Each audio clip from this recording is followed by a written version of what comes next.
I got a Burning Man RV and drove into trouble. Obligatory, this didn't happen today, but in the summer of 2012. It's a long story. Backstory. My friend or roommate came through with a huge hookup and was able to get my girlfriend and me into Burning Man as contract employees, meaning we didn't have to pay for tickets. Sweet. Now we just needed to figure out where to sleep and how to get there. I had actually been the year before and was trying to avoid subjecting my girl to the same shit I went through for her first time. I had been hilariously unprepared for a week in the desert. I mean, I was sleeping in the back of a hot old SUV and surviving on canned tuna and Cheez-Its. With only a green Starbucks umbrella someone had borrowed for shade. A combination of being broke and not wanting to sleep in a car again led me to Craigslist, where this fuck-up really starts. I scoured for a few weeks for the perfect shelter transportation that wouldn't break the bank. That's when I found it. The Beast. The Beast was a 1970s RV with teeth spray painted on the front grille, along with a little family of Burning Man symbols with the words, "Welcome home, unfuck yourself,"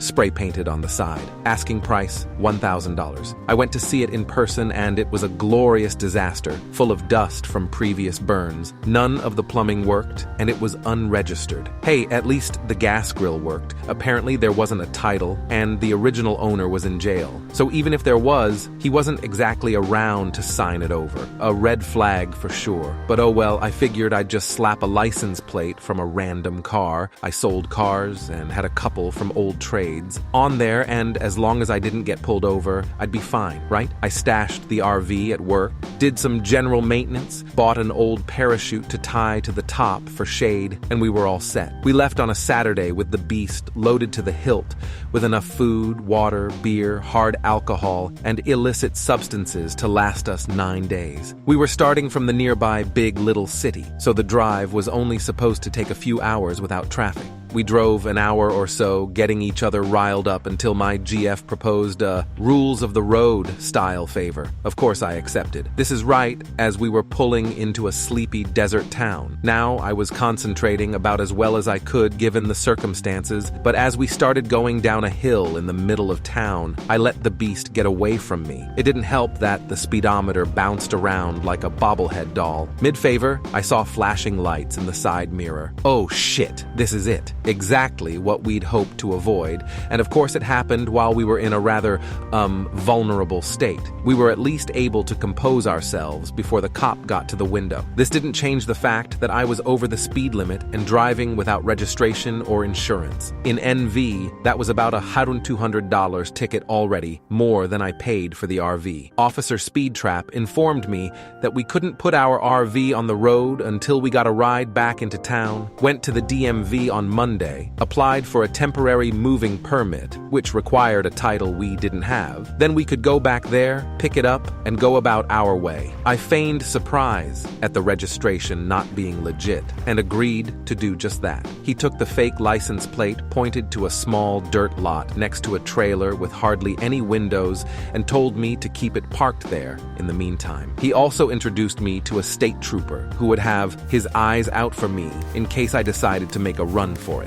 I pulled into the lot, and we started trying to come up with a plan to get out of there and avoid any more unwanted attention. There was no way we could go back into town and wait until Monday, especially since we didn't have a title. To complicate things a bit more, we realized that the dirt lot we were sitting in was actually the local police station parking lot. Shit! We figured we were screwed, and maybe one of our friends or campmates could pick us up on their way there, but that wouldn't solve our sleeping situation. There was only one main road through the town, and there was no way I was getting back on it to get pulled over again and probably get thrown in jail. That's when I had a Doc Brown thought, fuck it. Maybe where we're going, we don't need roads. I checked Google Earth, and sure enough, parallel to the main highway, but away from prying eyes, was an unmarked dirt road that met back up with the main highway outside of town. We decided this was going to be our best shot, but we had to time it right since there were police constantly coming in and out of the station in front of us. We waited about 3 hours hours studying them until the moment felt right. With my heart beating out of my chest, I fired up the old RV and gunned it in the direction of the dirt road, knuckles white around the huge wooden steering wheel the whole time, my eyes focused on the rear view for flashing lights. We saw it, the dirt road, turn off.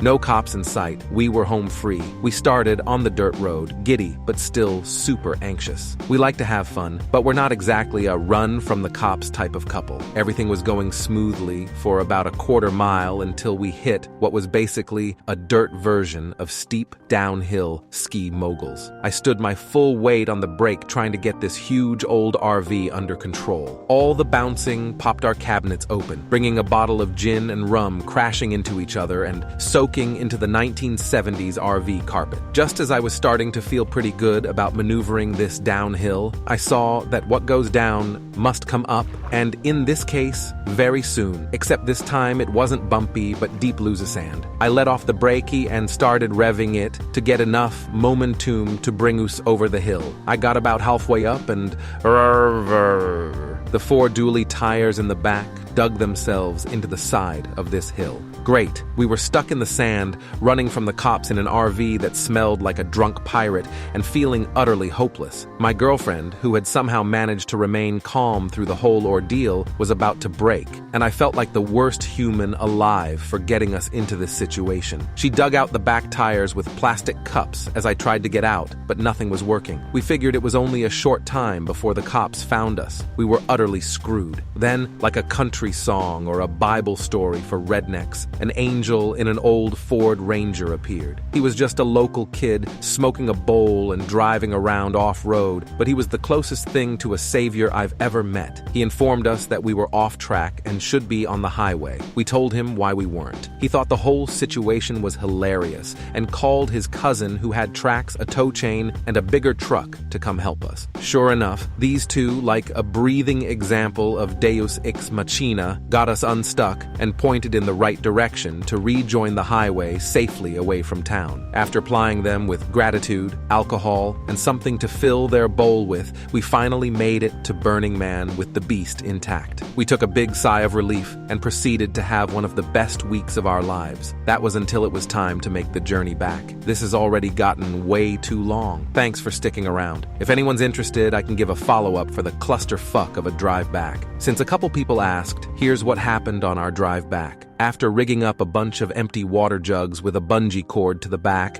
in order to cover up our absence of a license plate, we got ready to leave. Sunday night, of course, the beast, the RV, that I might as well have gotten from Walter White himself, decided it didn't want to start. We got a jump box from a friendly neighbor and we're off towards Exodus. Leaving Burning Man is no easy task. They move cars through in pulses of a few at a time, so we don't overtake local town infrastructure all at once. It took us maybe 4 hours to get out. Sitting in line, I thought, might as well turn off the motor and save some gas. This killed the beast again. We had to get another jump from a not-so-happy but still helpful neighbor. Yay! We made it out of the playa and were homeward bound just as the sun was starting to rise. I got close to the town where I had been pulled over the first time with an almost empty tank. I thought, there's no way I'm stopping for gas here. I'll get noticed and probably wind up in Nevada desert jail. That's when I spotted a few local entrepreneurs offering a trash disposal service of $5 bag. I explained the predicament and asked if one of them would mind taking me into town to get some gas in a jerry can.